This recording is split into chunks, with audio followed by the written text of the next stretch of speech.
봄입니다. 봄은 만물이 소생하고 또 우리의 신앙과 믿음이 하나님의 은혜 속에서 새로운 싹을 틔며 튼실하게 또 하나님 보시기에 아름답게 성장하는 축복의 한 주간이 되기를 바랍니다. 교회가 이제 코로나도 점점 종식되어 가고 현장에 새로운 교회 예배가 시작되고 있습니다. 각 구역에서는 우리 구역장님들이 기도하면서 마음을 담고 하나님, 현장의 예배가 살아나야지, 현장의 흑암이 꺾이고 현장의 예배가 교회가 세워져야지 흑암 저주 재앙이 무너지게 될 줄 믿습니다. 우리 교인 전체가 현장에서 예배자로 올곧게 서는 축복의 시간표가 되기를 간절히 축원합니다. 오늘 예수님이 너희가 어찌하여 믿음이 없느냐? 마가복음에는 어찌 무서워하고 어찌 믿음이 없냐? 또 마태복음에는 어찌 무서워하며 믿음이 적은 자야. 근데 누가복음 왜 하필이면 이 본문을 정했냐면 믿음 없다, 믿음이 적다 그러면 충격 받을까 봐 믿음이 어디 있느냐, 너희 믿음이 어디 있느냐 물으시는 주님. 하루는 제자들과 함께 배에 오르는데 그들에게 이르시되 호수 저편으로 건너가자. 누구 배를 탔을까요? 제자들 중에 한 사람이겠죠. 왜냐하면 이 사람들은 갈릴리 여부 또 이 지역에 사는 사람들이잖아요. 호수에. 예수님이 배 타고 가는데 잠이 드셨습니다. 이런 배에서 잠드는 거 쉽지 않죠. 근데 마치 광풍이 호수에 또 물이 배에 가득하게 위태합니다. 제자들이 나와서 깨웁니다. 주여, 주여. 급하게 깨우겠죠. 우리가 죽겠습니다. 이 말이 무슨 말입니까? 이 어부들은 아는 거예요. 이 정도 바람 불면 그리고 이 정도 파도 치면 끝이다. 경험으로. 왜 경험을? 이 사람들은 어부예요. 평생을 이걸 하고 살았어요. 그러니까 이 정도 바람이면 그러니까 급하게 예수님을 깨웁니다. 그러니까 예수님이 바람과 물결을 꾸짖으십니다. 그러니까 그치니까 잔잔해집니다. 제자들이 예수님이 확실히 말하잖아요. 너희 믿음이 어디 있느냐. 그들이 두려워하고 놀랍게 여겨 서로 말하되 그가 누구기에 바람과 물을 명하며 순종하냐. 여러분, 이런 말이 있잖아요. 너무 많이 아프고 죽게 됐습니다. 그럼 기도도 안 나온다고 그러대요. 제가 알고 있는 전사님이 담석증인가 뭔가 이게 돌이 낀 거예요. 저녁 내에 아파가지고 목사님 기도도 안 나오대요. 너무 아프면. 그렇죠. 또 오늘 본문에 보니까 파도 몰아치고 막 바람 부니까 이제 두려워해서 예수님이 파도를 잠잠케 하고 그리고 나서 너희 믿음이 어디 있느냐, 너희가 어찌하여 믿음이 없느냐 이렇게 말씀하시잖아요. 신앙생활하면서 이런 것이 우리에게 상당히 어려운 부분입니다. 사실 믿음이 있지만 흔들릴 때가 있잖아요. 우리가 가능하면 사회생활하면서 합리적이고 이성적이고 과학적이어야 되죠. 머리가 합리적이 못한 사람이 성공한 사람은 없습니다. 아주 합리적이고 객관적이어야 되겠죠. 그렇지 않고는 이제 큰 일을 정확하게 할 수 없고 큰 응답을 못 받겠죠. 그런데 우리가 이 부분에서 조심할 것이 있는데 나도 모르는 사이에 믿음과 반대되는 쪽으로 믿음이 떨어질 수도 있다 이 말이죠. 이런 거 있죠. 우리가 세상에서 또 사회생활에서. 그런데 교회에 와야 돼.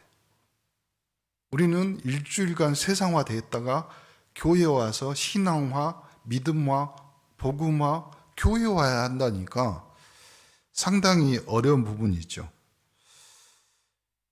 어른들은 괜찮은데 아이들이 가치관에 혼란이 올 수도 있죠. 이런 부분은 잘 생각해 봐야 되겠죠. 자칫 잘못하면 우리도 모르는 사이에 믿음이 조금씩,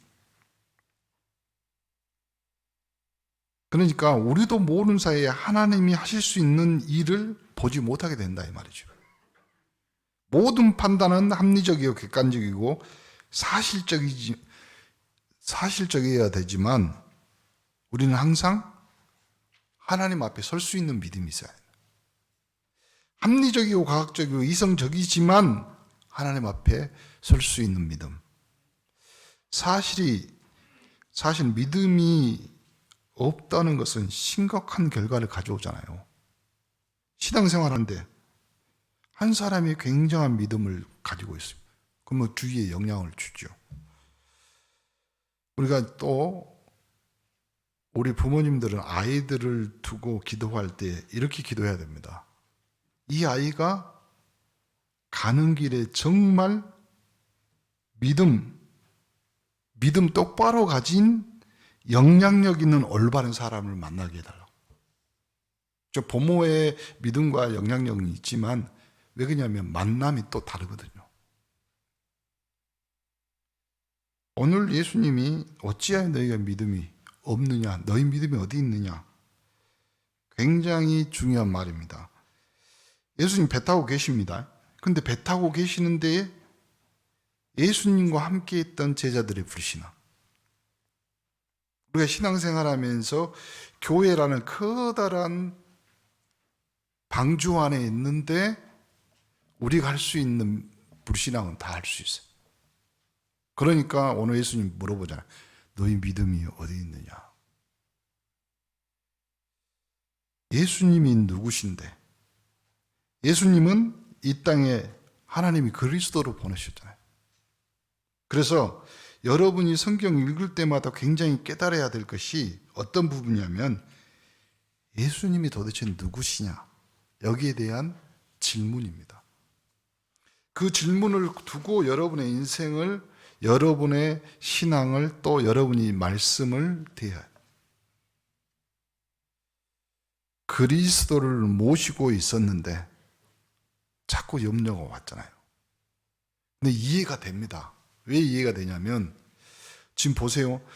제자들은 평생 경험한 인생의 가치관입니다. 우리가 이런 말 하잖아요.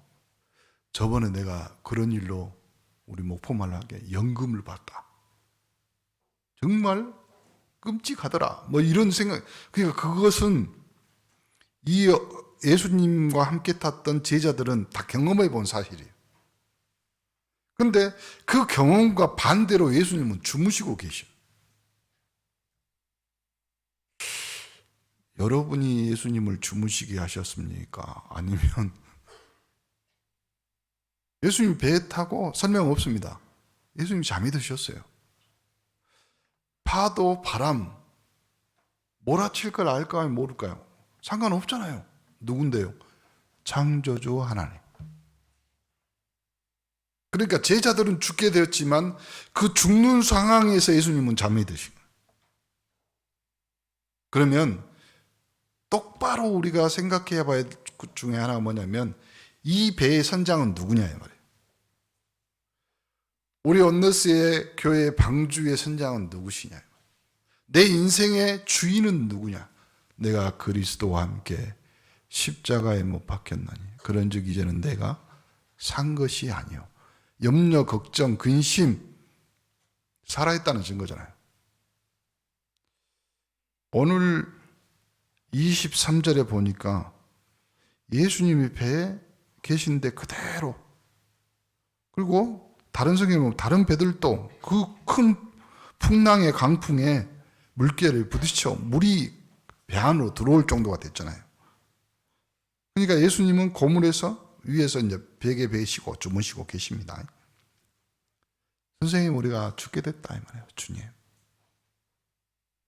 그러니까 예수님이 바람과 파도를 꾸짖으시고 잠잠하라 고요하라. 바람과 파도가 그치고 아주 잔잔해졌어요. 그리고 예수님이 제자들에게 한 말이죠. 너희 믿음이 어디 있냐?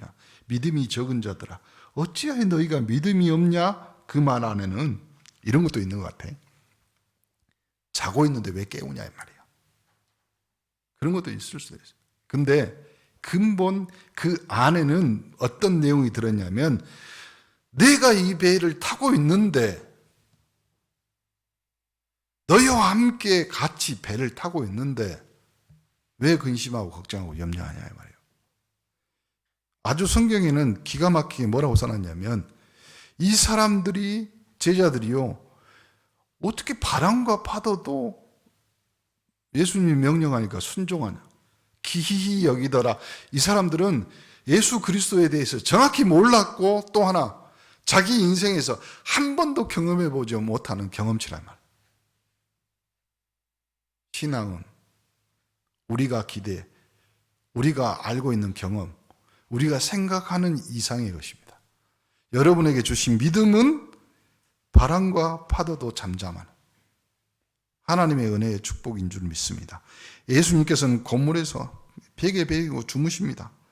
예수님이 제자들이 깨워 주여 우리가 죽게 된 것을 돌아보지 아니하십니까?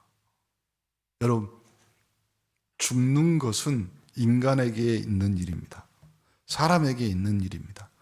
그 경험을, 비슷한 경험을 한 번이라도 했던 이 제자들, 그렇잖아요. 어부니까 일하러 나가면 바람 불고 파도 치고, 그러면서 이제 집에 돌아오면 아내나 또 동네 사람들에게 이번에 진짜 바람 때문에 파도 때문에 고생했다. 동네 사람들이 지나가면서 아니 어떻게 살아왔어? 이렇게 말했을 거 아니에요. 그들의 기대와 그 사람들의 경험치는 여기까지란 말이에요. 근데 그 기대와 그 경험치는 예수님과 전혀 상관이 없어요. 뭐라고요? 주무시고 계시더라. 여러분, 우리가 고민하고 우리가 걱정하는 사건, 문제, 시험은 예수님하고 상관이 없어요. 예수님은 주무시는 거 계시는 거예요. 근데 우리는 호들갑이죠. 우리는 인생의 바다에, 인생의 호수에 배 타고 뛰어다니는데, 배 타고 다니는데 바람 불고 파도 칠 때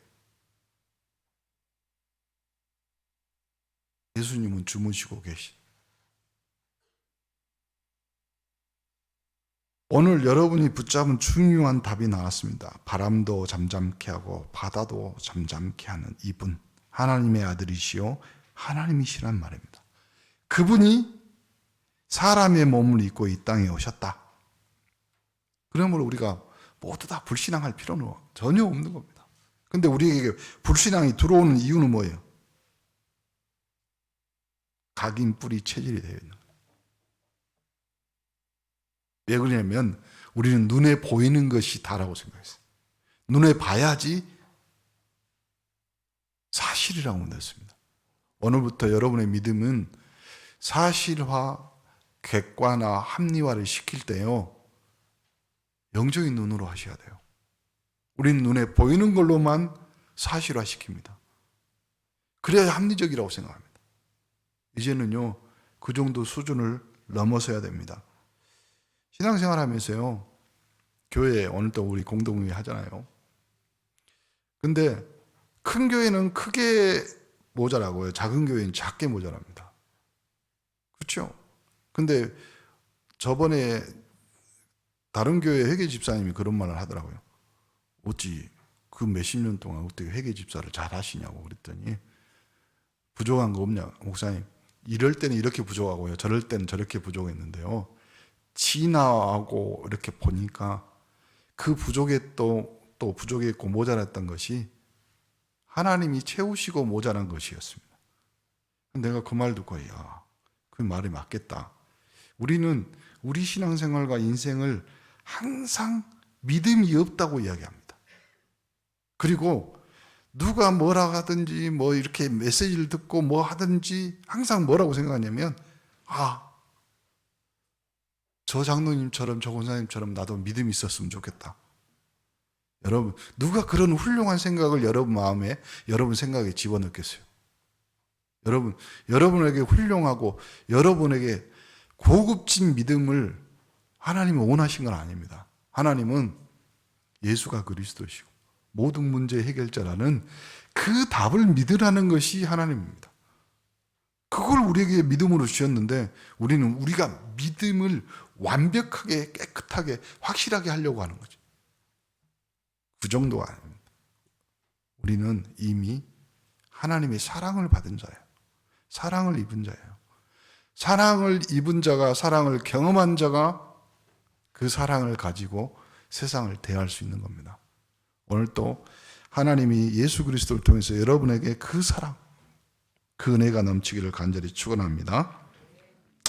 어떤 면에서는 참 이런 믿음이 비합리적이고 눈에 안 보이니까 이건 어떻게 해야 되냐 이렇게 생각할 수도 있습니다. 그러나 유대인들, 언제 오후 예배 때 그 메시지 할 건데요. 유대인들은 눈에 보이는 모든 것들을 정복했습니다. 문화, 예술, 과학, 경제. 근데 왜 신앙이 실패했을까? 이 사람들이 구원관은 이렇습니다. 토라, 세마, 율법을 지켜야지 구원이지. 아니, 예수 믿으면 구원받는다. 다른 이름으로 구원을 얻을 수 없나니 천하 만민 중에 구원을 얻을 만한 다른 이름을 준 적이 없다. 이것이 무슨 말이냐 이 말이에요. 비합리적이고 비신앙적이다. 말도 안 되는 소지. 그런데요, 우리 기독교는 오직 의인은 믿음으로 말미암아 살리라. 하박국 선지자가 그랬고 또 그것을 그대로 사도 바울이 인용합니다. 여러분에게 영원한 것은 하나님의 말씀으로 여러분에게 주신 언약입니다. 그렇다면 오늘 여러분이 본문의 말씀, 인생 가다가 풍랑 만났는데 우리가 지식 가지고 나의 경험 가지고 나의 능력 가지고 이 광풍 속에서 살아남을 수 있겠냐? 살아남을 수 있는 인생이면 예수 믿을 필요가 없죠. 살아있을 수 있는 확실한 방법은 누가 그 배에 타고 계시느냐. 오늘 예수님이 정확히 이야기합니다. 너희 믿음이 어디 있느냐? 우리에게 정체성을 물어보는 겁니다. 그리고 예수님이 제자들에게 당신에 대해서 정확히 일러줍니다. 너희 믿음이 어디 있냐? 그 말은 내가 어디 지금 있냐 이 말이에요. 내가 이 배에 타고 있지 않냐 이 말이에요. 내가 이 배의 주인 아니냐 이 말이에요. 우리는 오늘 예수님께서 파도도 잠잠케 하시고 강풍도 잠잠케 만드셨다. 우리 인생 가는 길에 일어난 모든 광풍과 바람 주님께서 해결하실 것이다. 그 간단한 믿음이요. 왜 자꾸 속고 자꾸 안 믿어질까요? 우리는 너무 불신앙적이고 너무 희미한 것들을 우리가 너무 많이 경험한 겁니다. 여러분, 오늘 이 시간부터 이번 주부터 우리 주님이 하신 그 말씀이 그대로 여러분 인생에 뭘로요? 믿음으로 서기를 간절히 축원합니다.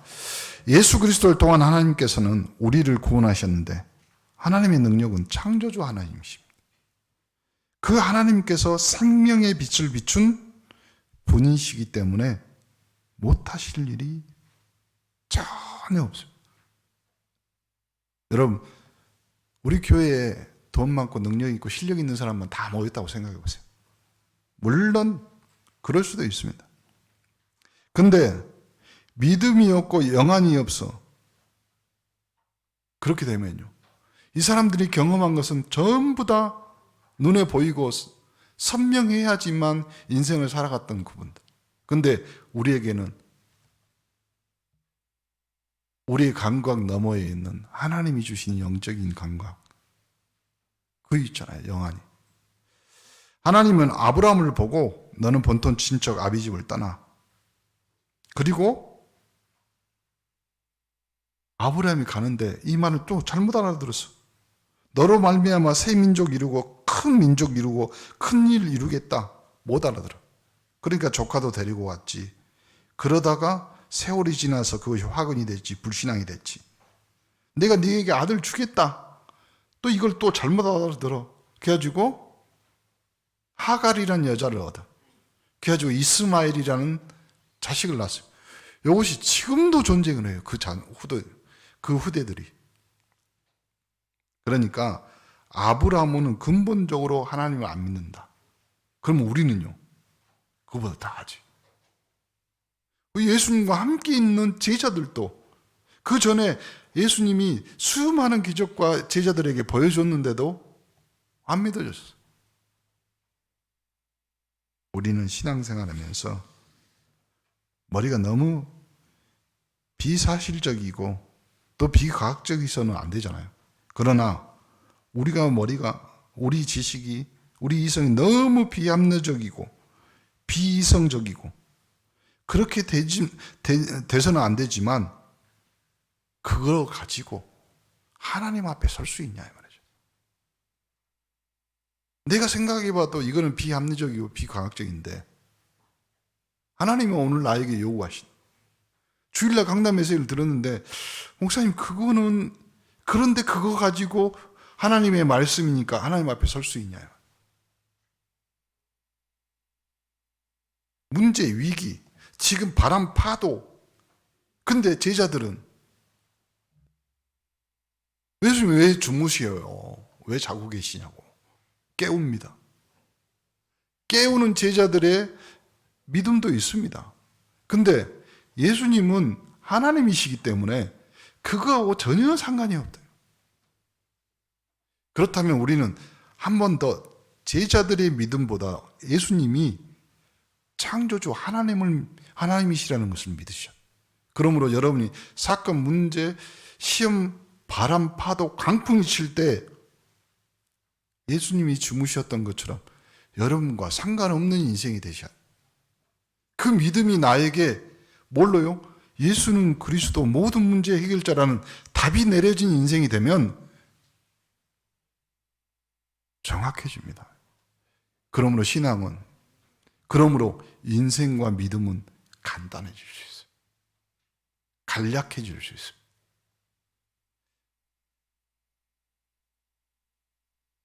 보세요. 우리 옛날에 처음으로 월드컵에서 우리가 4강이 있잖아요.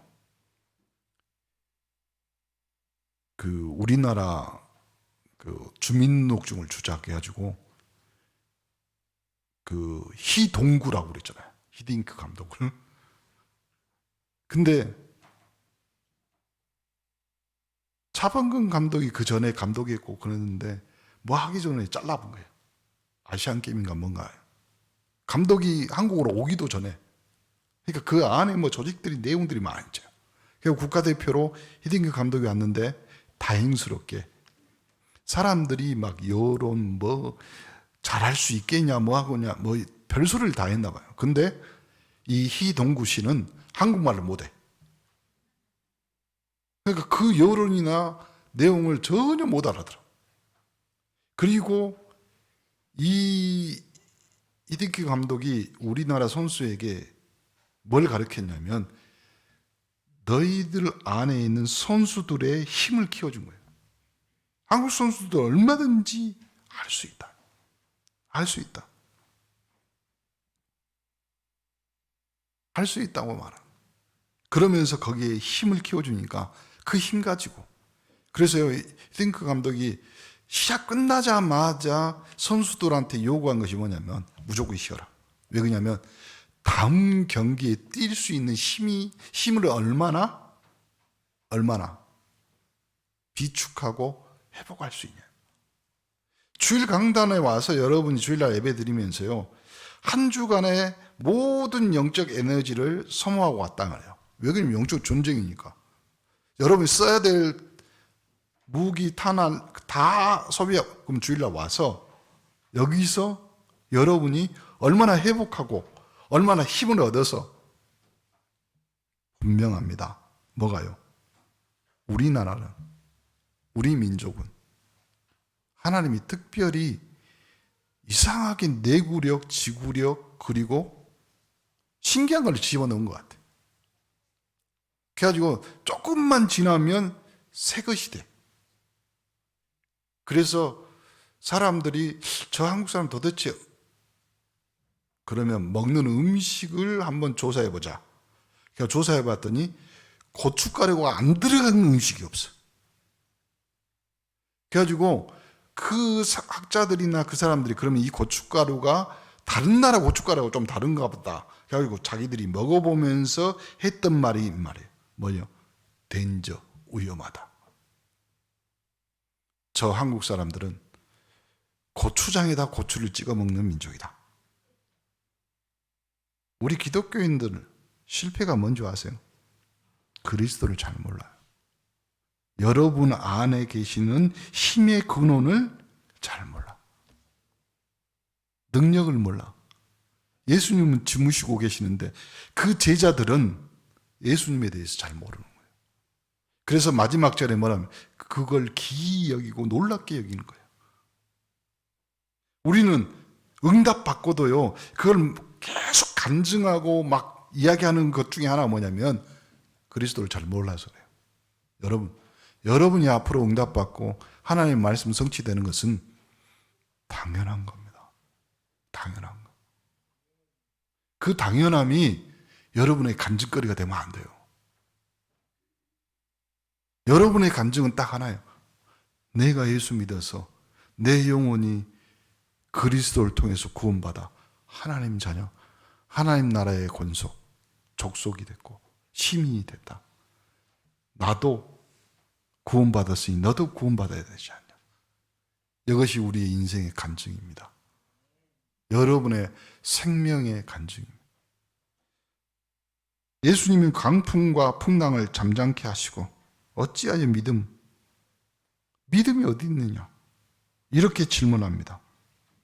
사람들이 나를 누구라 하더냐? 그 말하고 똑같은 거예요. 예수님이 칭찬한 적도 있죠. 소경이 와서 다윗의 자손 예수여 나를 불쌍히 여기소서. 그 말이 무슨 말인지 아세요? 이 소경은 예수님에 대해서 정확히 한 거예요. 또 백부장이란 다음 주에 메시지를 할 건데 백부장은 뭐라고 하냐면 고쳐주세요. 고쳐주세요. 그러니까 예수님이 내가 가서 고쳐주는 게 이 백부장이 가가지고 뭐라 하냐면 아니 오지 마세요. 내 밑에도 부하가 있고 그런데 말씀만 하소서. 여러분 인생의 강단은 여러분 인생의 해답입니다. 결론 강단에서 말씀만 하세요. 그 말씀이 내 삶과 내 인생에 그대로 성취됨을 믿습니다. 사람들이요 올라와서 보고합니다. 당신의 하인이 마태복음과